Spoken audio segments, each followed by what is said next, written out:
के सामने बड़ी चुनौती देखने को मिल रही है। महापौर के लिए चुनाव में भाजपा की 3 मंत्रियों की साख दांव पर है। शाहजहांपुर में पहली बार हो रहा है महापौर और पार्षद पद के चुनाव। ऐसे में वित्त मंत्री सुरेश खन्ना, पीडब्ल्यूडी मिनिस्टर जितिन प्रसाद और सहकारिता राज्य मंत्री जेपीएस राठौर की साख दांव पर बनी हुई है। ये तीनों मंत्री इसी क्षेत्र से आते हैं और यहाँ पर इनका दबदबा है। लेकिन शाहजहांपुर नगर पालिका परिषद में बीते 4 बार से लगातार समाजवादी पार्टी का कब्जा रहा है। 2017 में भी देखा गया था सपा की जहां आरा इसकी यहां पर पालिका अध्यक्ष बनी थी। हालांकि चुनाव के 5 महीने बाद ही नगर निगम का गठन होने से यहां पर पालिका बोर्ड का भंग कर दिया गया था। फिर भी यहां पर सपा का दबदबा लगातार यहां देखा जा रहा है, इसलिए इसे जीतना तीनों मंत्रियों के लिए बड़ी चुनौती भी बनी हुई है। शाहजहांपुर की पहली जंग, पहली बार महापौर और पार्षद का चुनाव हो रहा है। ऐसे में नगर पालिका परिषद में 4 बार से सपा का कब्जा यहां पर रखा है। 2017 से ही सपा की जहां आरा पालिका अध्यक्ष बनी थी। पहली बार महापौर के चुनाव से लिए यहां पर भाजपा के लिए चुनौतियां बनी हुई है। शाहजहांपुर क्षेत्र में वित्त मंत्री सुरेश खन्ना की पकड़ बताई जा रही है, बड़ी है वहां पर। ऐसे में पीडब्ल्यूडी मंत्री जितिन प्रसाद का यह अपना क्षेत्र है। सहकारिता राज्य मंत्री जेपीएस राठौर के लिए भी चुनौती यहां पर बनी हुई है। सपा के गढ़ में जीत हासिल करना तीनों मंत्रियों के लिए चुनौती यहां पर है। शाहजहांपुर नगर निगम में 3,26,000 मतदाता है। सबसे ज्यादा 1 लाख मतदाता मुस्लिम समाज से यहां आते हैं। दूसरा सबसे बड़ा वोट दलितों का है। यहां पर नगर निगम में 70,000 से अधिक दलित यहां पर है और तीसरे नंबर पर 7,000 के आसपास वैश्य मतदाता यहां पर है। सबसे ज्यादा 1 लाख मतदाता मुस्लिम समाज से यहां पर आते हैं।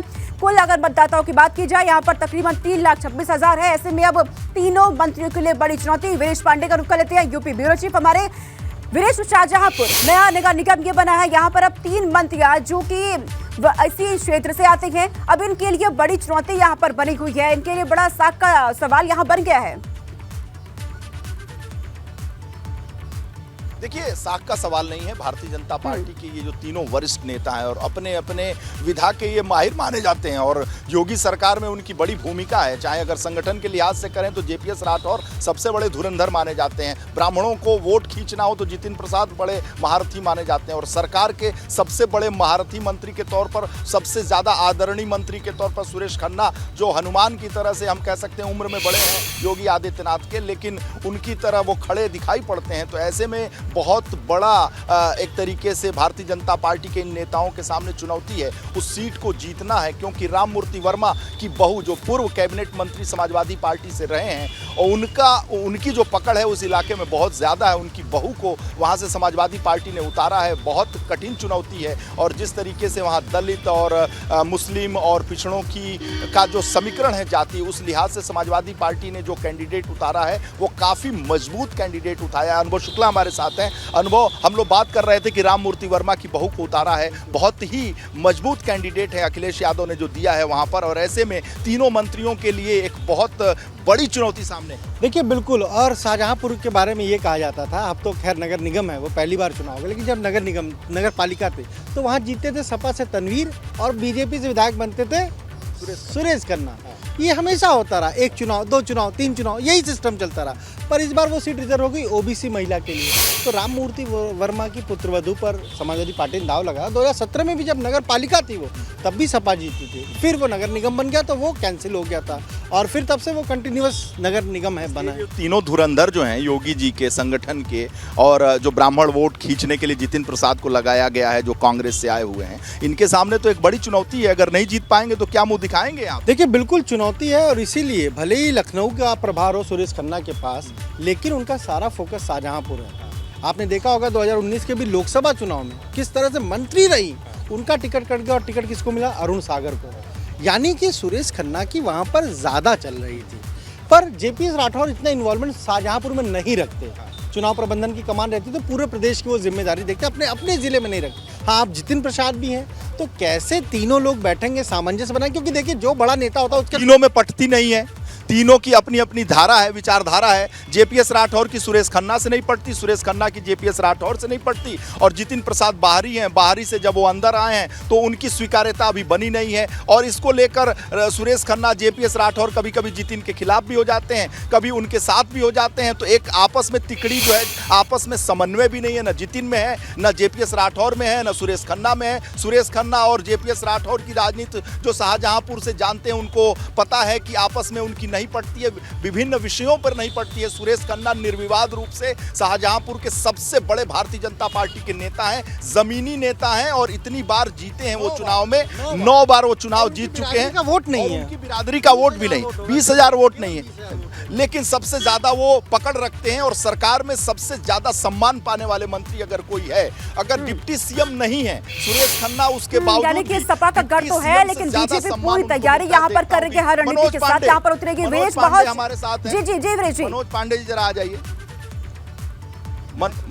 मनोज पांडे, बड़ी जिम्मेदारी है इनके पास और बड़ी जिम्मेदारी पाने वाले। आइए मनोज जी, जरा कृष्णा का ढक्कन छोड़िए, आइए, आप जनता देखना चाहती है, बड़ी जिम्मेदारी आप लिए हुए हैं। लेकिन समाजवादी पार्टी के साथ 2 ब्राह्मणों को टिकट दिया गया है। हम लोग बात कर रहे थे कि जब चुनाव 22 का था उसके पहले फरसा वाले कई पांडे आ गए थे, मनोज पांडे, पवन पांडे, संतोष पांडे, अभिषेक मिश्रा, सब फरसा लेके निकले थे। बीच में रामचरितमानस का वो स्वामी प्रसाद मौर्य जब आ गए थे तो नया विवाद खड़ा हो गया था। कहाँ से वो बसपा से आए आपके ज़िले में, आप लोगों की भी पटती नहीं है, एक दूसरे पे मंच पे नहीं जाते हैं। पार्टी कैसे चलेगी और क्या होगा? ये निकाय चुनाव में पिछली बार भी समीकरण ठीक नहीं था, इस बार क्या होगा?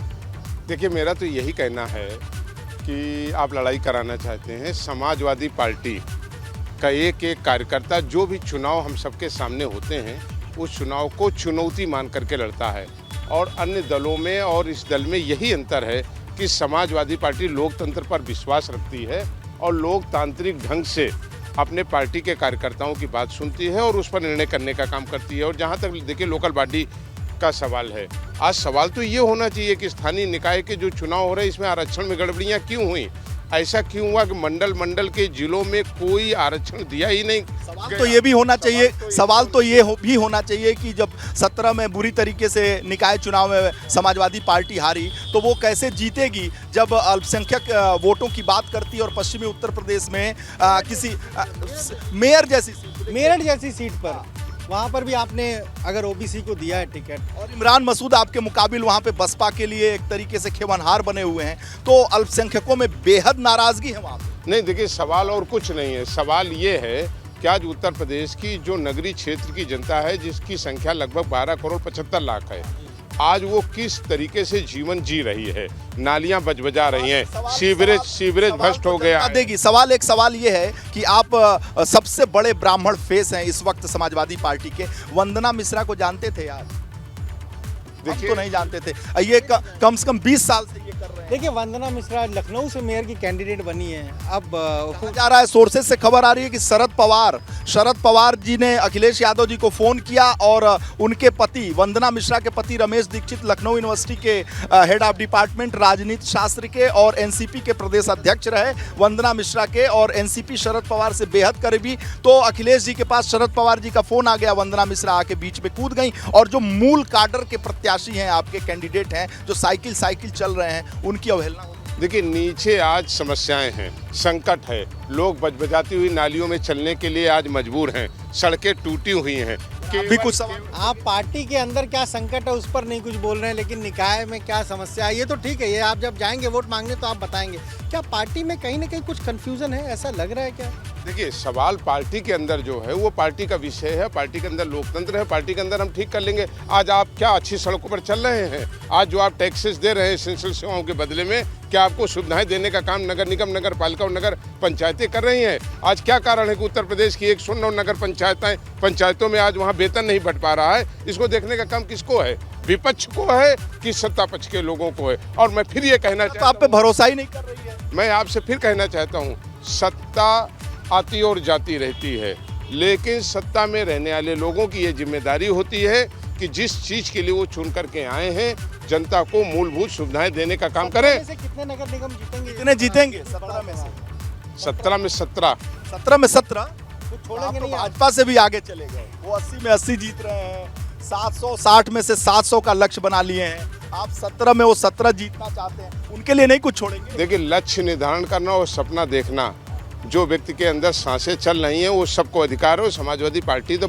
ऐसे संघर्षों की पार्टी है, किसने अपने लक्ष्य को पाया। आप ये क्यों भूल जाते हैं? इसी उत्तर प्रदेश में 39 सीट समाजवादी पार्टी ने मेंबर ऑफ पार्लियामेंट के रूप में देने ये जो सपना आप 17 का 17 देख रहे हैं, दिन में देख रहे हैं कि आंख बंद करके नींद में देख रहे हैं? मैं समझ रहा हूँ सूर्य आपके सामने है और हमने सपने देखे नहीं, सपने पूरे किए हैं। 39 सीटें मेंबर ऑफ पार्लियामेंट की यहीं से। निगम में कब आपका कब्जा रहा है, बताइए कितने सीटों पर कब्जा रहा है? कहाँ कब्जा पहले नहीं था और कहाँ अब कब्जा होगा, ये परिवर्तन। विधानसभा की बात करेंगे तो 27 में विधानसभा की बात करेंगे, लोकसभा की बात 24 में करेंगे, अभी सर पे निकाय चुनाव है उसकी बात किया जाए। कभी आप जीते हैं 17, 14, 15 कभी सीट जीते हैं?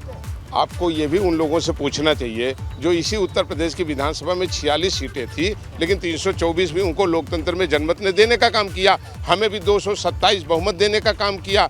हम ठीक है कि 111 सीटें हम पाए। एक सवाल हमारा चैनल पूछना चाहता है कि अखिलेश यादव जी कंफ्यूजन में अखिलेश क्या कर रहे हैं? क्योंकि कभी वो परशुराम की बात करते हैं, कभी फरसे की बात करते हैं, कभी वो रामचरितमानस बोलने वालों को आगे बढ़ाते हैं, कभी हनुमान जयंती को बंदर जयंती कहने वालों को आगे बढ़ा देते हैं, कभी काशीराम जी की मूर्ति का अनावरण करते हैं। वहाँ जो है माननीय मनोज पांडे जी साक्षात हमारे साथ खड़े हैं, वहाँ वो नहीं जाते हैं, आपस में आकर अपनी जो बात है उसको राष्ट्रीय अध्यक्ष के सामने रखते हैं। कभी वो महू जाते हैं, कभी दलित की बात करते हैं तो लिस्ट जो 8 आती है उसमें एक आरक्षित सीट है, झांसी की सिर्फ एक सीट दी जाती है। तो ये कन्फ्यूजन में आपके अध्यक्ष जी क्यों? नहीं, कोई कन्फ्यूजन नहीं है। हमारी निगाहें समाजवादी पार्टी की खेत में खड़े हुए उस किसान की ओर है जो अपने उत्पादन का मूल्य नहीं पा रहा। हमारी निगाहें उन बेरोजगार नौजवानों के ऊपर हैं जो आज अपनी डिग्रियों को लेकर के सड़क पर दर दर की ठोकरें खा रहे हैं। हमारी नज़र महंगाई पर है, जिस महंगाई की आज वितृष्णा को आज गरीब आदमी झेल नहीं पा रहा और आत्महत्या की ओर जा रहा है। और समाजवादी पार्टी चुनाव में कितना देखिए, ये तो सुन के हम लोग भी, ये अनुभव शुक्ला को भी आदत पड़ गई है, हम लोग भी बहुत आराम से बोलते हैं कि दलित, मजलूम, वंचित, किसान, अकलियत, गरीब, शोषित, वंचित, इतना हम लोग सीख गए ना आप लोगों से सुन के। और हर भाषण यही बोलेंगे तो जनता जो हमारी गठबंधन की गांठ भी खुल गई है। वो कमेरावादी, अपना दल कमेरावादी जो बची खुची एक थी जो पल्लवी पटेल, उन्होंने अपने समाजवादी पार्टी यहाँ पर हर दाव खेलने की कोशिश तो कर रही है, लेकिन ये दाव कितना सटीक बैठेगा ये तो परिणाम ही बताएंगे। आप दोनों का बहुत शुक्रिया वीरेश, वहां से तमाम जानकारी हम तक पहुंचा रहे थे अनुभव शुक्ला, उनके साथ वहां पर मौजूद रहे, ग्राउंड पे क्या हालात है वो हमें बता रहे हैं।